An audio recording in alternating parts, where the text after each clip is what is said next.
La prophétie est tout. Découvrez l'éblouissante vérité sur les événements mondiaux et l'unique Église de Dieu, telle que révélée par la parole certaine de la prophétie biblique. Maintenant sur la clé de David, avec Gérald Fleury. Bonjour à tous. Je voudrais vous lire quelques phrases d'un article que j'ai ici qui contient des remarques incroyablement dangereuses à la lumière de la prophétie biblique, et cela concerne ce qui se passe au Moyen-Orient. Dans le sous-titre, on peut lire « Trump et son émissaire spécial Steve Witkoff sont roulés et ils semblent ne même pas s'en apercevoir ». L'auteur de l'article est Khaled Abou Toameh et ceci est paru dans le Gatestone Institute le 19 mai 2025. Il écrit « L'accord de Trump avec les Houthis a indiqué à tous les habitants du Moyen-Orient que l'administration Trump a enfin trahi Israël. » Est-il possible que les États-Unis aient trahi Israël ? C'est leur seul allié au Proche-Orient. Le seul véritable allié. Et c'est un fait. Quiconque connaît le Proche-Orient sait que c'est vrai. La prophétie biblique a beaucoup à dire sur cette question, alors que se passe-t-il et pourquoi ? L'accord de Trump n'exige pas des Houthis qu'ils abandonnent leur djihad, leur guerre sainte, contre les États-Unis ou Israël. Eh bien, pourquoi fait-il cela ? Quelle en est la raison ? Eh bien, les comptes du Hamas sur Twitter et Telegram explosent en une profusion de joie. Ils se livrent à une profusion de joie. Comment cela peut-il être le cas ? Ces terroristes du Hamas se battent pour l'Iran et pour leurs croyances. Que se passe-t-il ici ? Quel rapport cela a-t-il avec nous ? Et quel rapport cela a-t-il avec la prophétie biblique ? C'est peut-être la question la plus importante. Mais penchons-nous sur une écriture que j'aime beaucoup, 2 Pierre 1 et le verset 19. Voici ce qu'elle dit. Et nous tenons pour d'autant plus certaine la parole prophétique.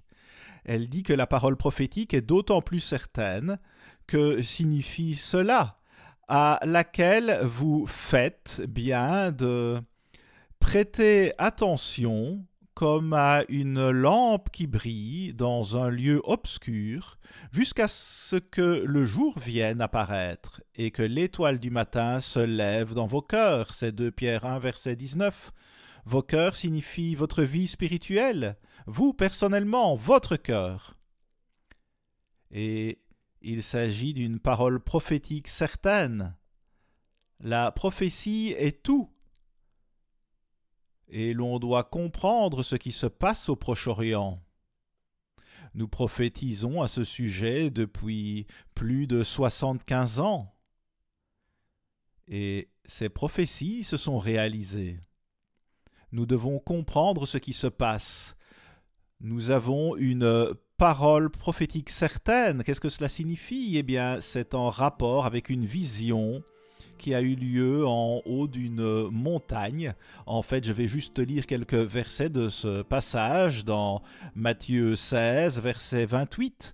Nous lisons « Je vous le dis en vérité, quelques-uns de ceux qui sont ici ne mourront point, qu'il n'ait vu le Fils de l'homme venir dans son règne. » Eh bien, il s'agit d'une vision que Dieu allait donner aux disciples. Et le verset 2, « Il fut transfiguré devant eux, son visage resplendit comme le soleil et ses vêtements devinrent blancs comme la lumière. » Jésus-Christ leur donna une vision. Et au verset 5, le Père dit, « Comme il parlait encore, une nuée lumineuse les couvrit, et voici une voix fit entendre de la nuée ces paroles. « Celui-ci est mon fils bien-aimé, en qui j'ai mis toute mon affection, écoutez-le » Et ensuite, verset 9, comme ils descendaient de la montagne, Jésus leur donna cet ordre, ne parlez à personne de cette vision, jusqu'à ce que le Fils de l'homme soit ressuscité des morts. Ce fut la vision sur la montagne, le Fils de l'homme allait être ressuscité.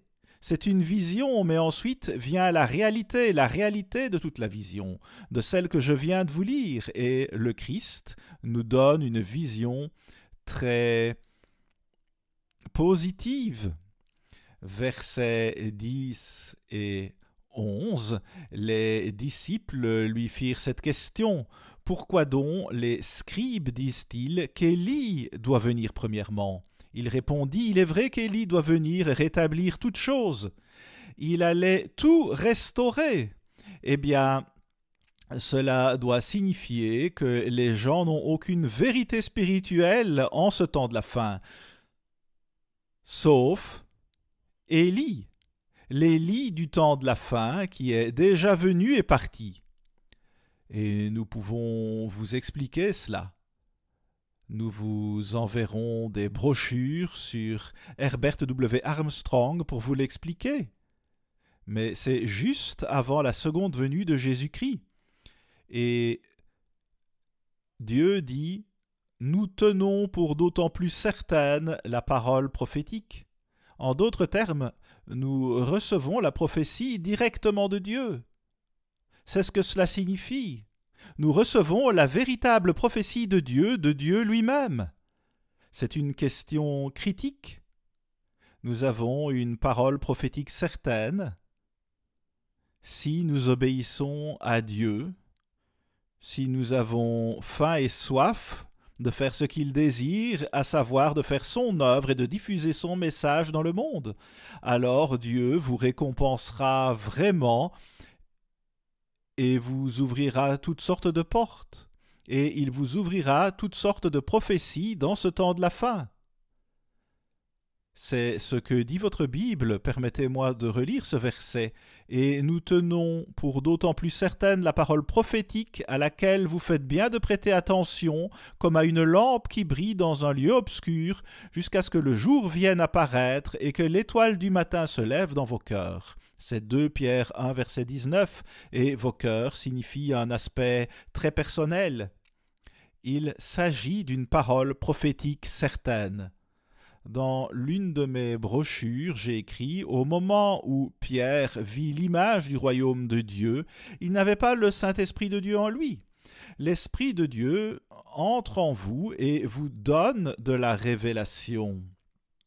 Si le Saint-Esprit entre en vous, alors vous recevrez des révélations de Dieu. » C'est une promesse. Alors, c'est la parole prophétique la plus sûre et la plus certaine qui soit. Dieu vous dit directement du ciel que c'est ça.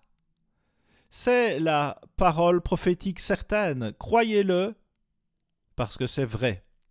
Dieu l'injecte directement dans votre esprit par le Saint-Esprit, à laquelle vous faites bien de prêter attention comme à une lampe qui brille dans un lieu obscur jusqu'à ce que le jour vienne apparaître. Cette aube signifie le merveilleux monde à venir.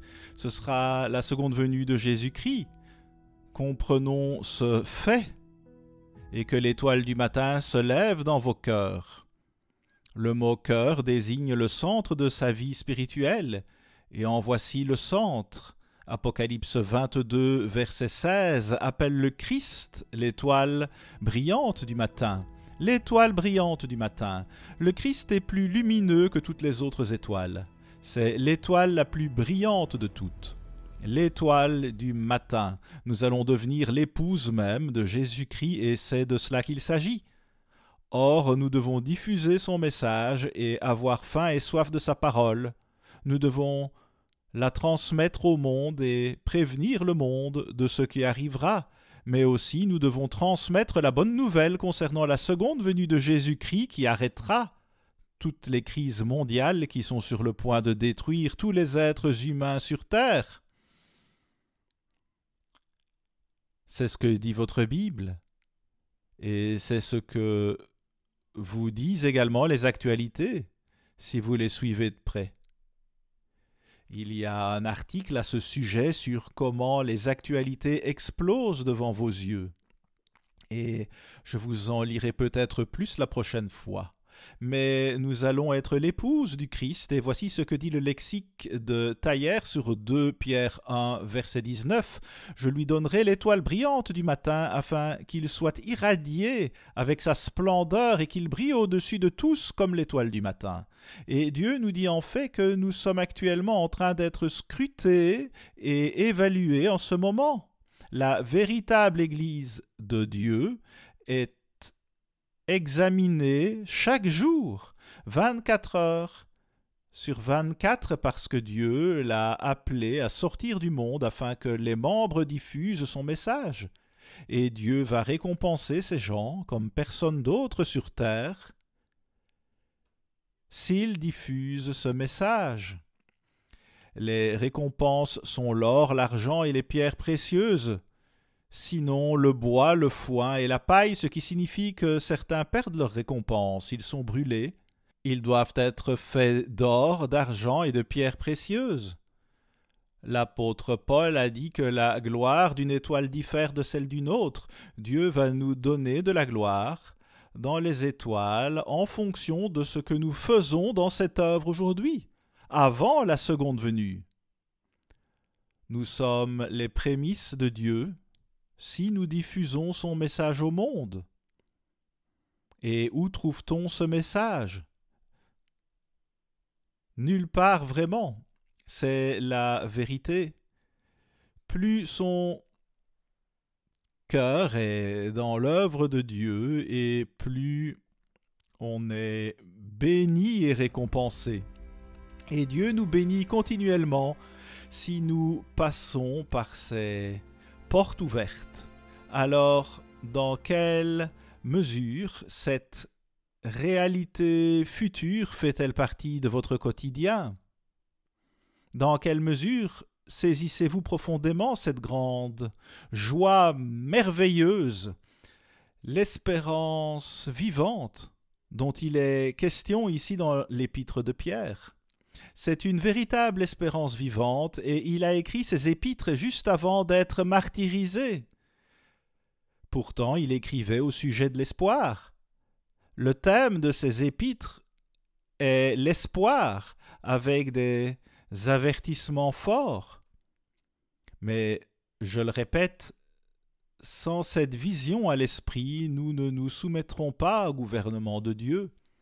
Nous ne nous soumettrons pas à Dieu, à moins d'avoir cette vision dans notre vie et de savoir que Dieu nous donne sa prophétie certaine qui vient directement de Dieu lui-même.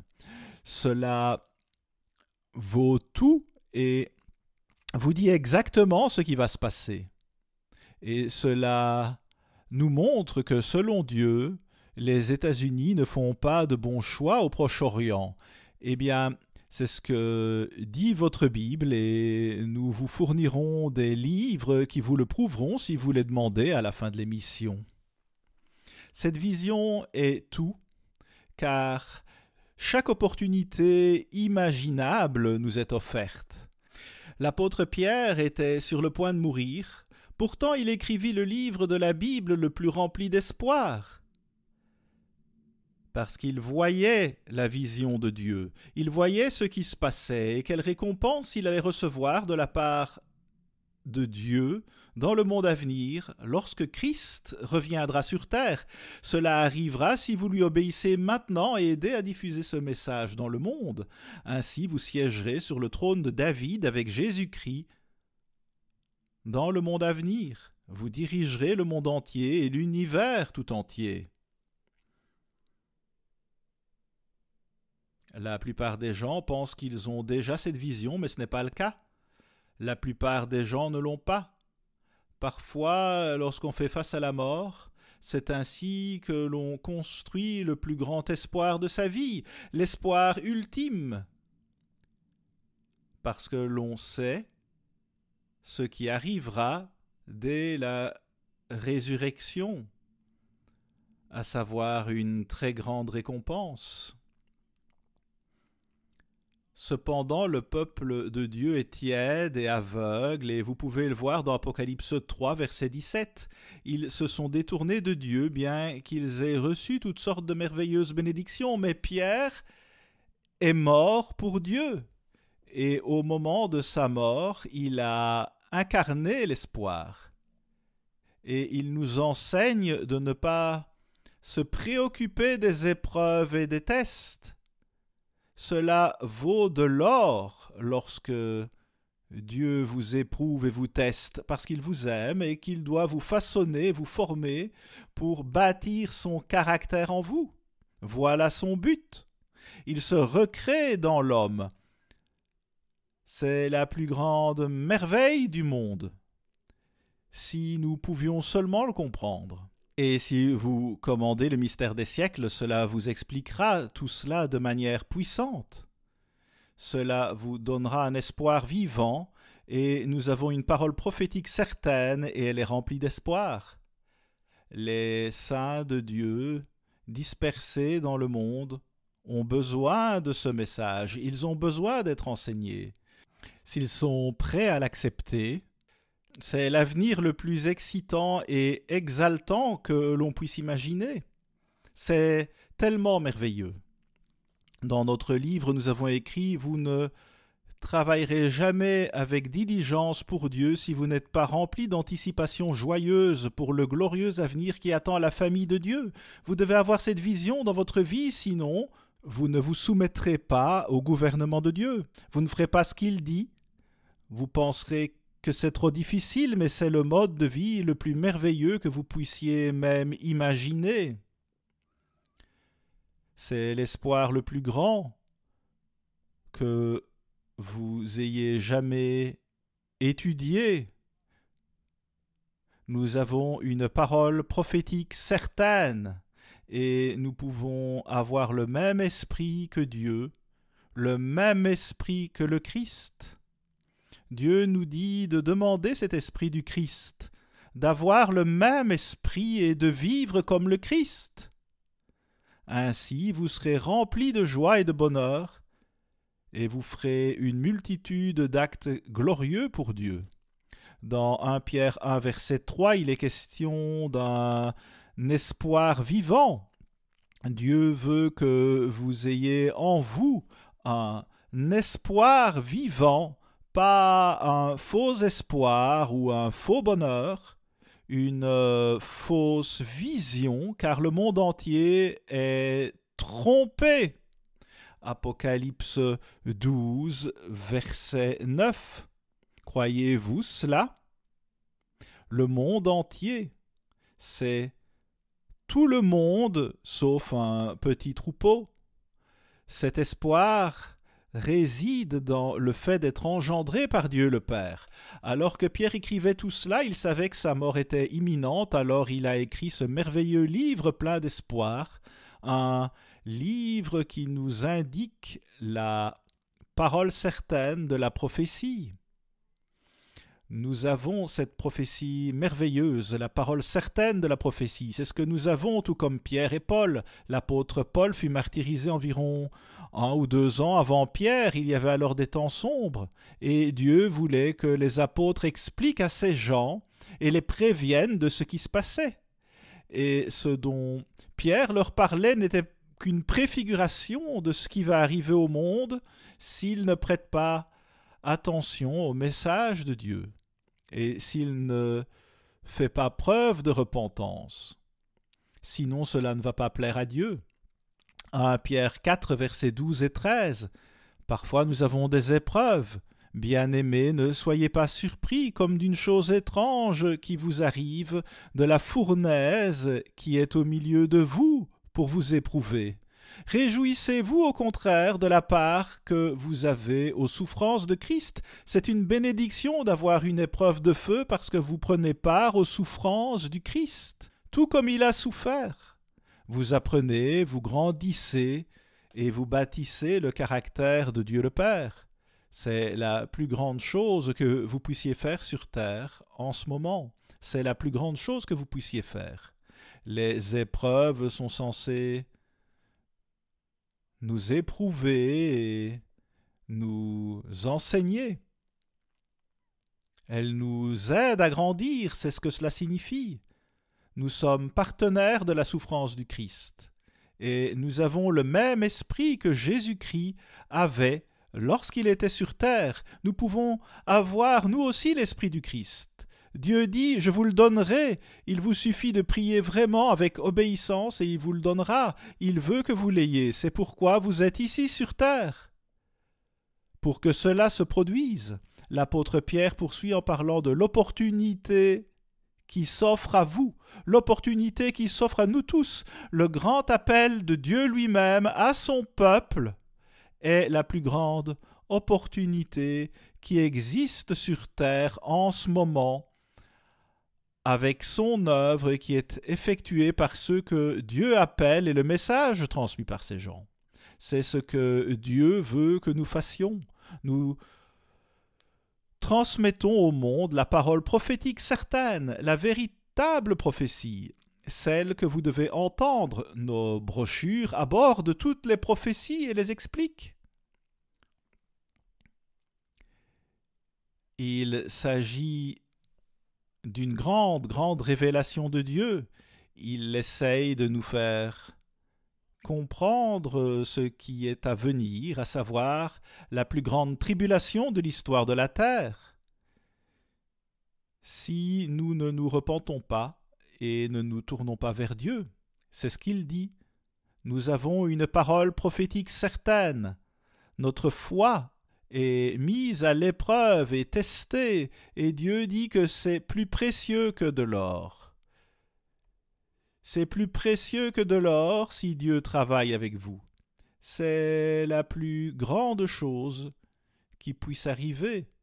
Nous avons cet espoir si nous le désirons. Voici ce que j'ai écrit dans la brochure. Cette vérité est effectivement le thème des épîtres de Pierre. Prêtez attention comme à une lampe qui brille dans un lieu obscur. C'est le monde d'aujourd'hui, jusqu'à ce que le jour vienne apparaître. C'est le monde à venir. C'est très proche. Il arrivera juste après toutes ces terribles crises que vous voyez en ce moment même. Et que l'étoile du matin se lève dans vos cœurs, c'est-à-dire lorsque vous devenez membre de la famille de Dieu. Dieu se recrée dans l'homme. Si vous avez cet espoir, alors vous avez tout, et tout le monde peut avoir cet espoir. Il n'y a aucune raison d'avoir peur de ce qui se passe dans ce monde si vous avez cet espoir. L'apôtre Pierre était sur le point de mourir, pourtant il était plein de cet espoir. Et il avait un message à transmettre. Nous avons une parole prophétique certaine. Nous recevons nos prophéties directement de Dieu. Il nous donne des prophéties directes qui nous indiquent ce que nous verrons se produire sous nos yeux, à savoir le retour de Jésus-Christ. C'est la grande espérance. C'est la grande espérance. Et si nous la comprenons, nous savons tout ce qui est important à savoir. C'est ce que nous devons savoir avant tout. À la semaine prochaine, ici Gérald Fleury. Au revoir les amis. Tous nos ouvrages sont disponibles sans frais et sans engagement de votre part. Commandez dès maintenant Jérusalem selon la prophétie et abonnez-vous à notre revue La Trompette.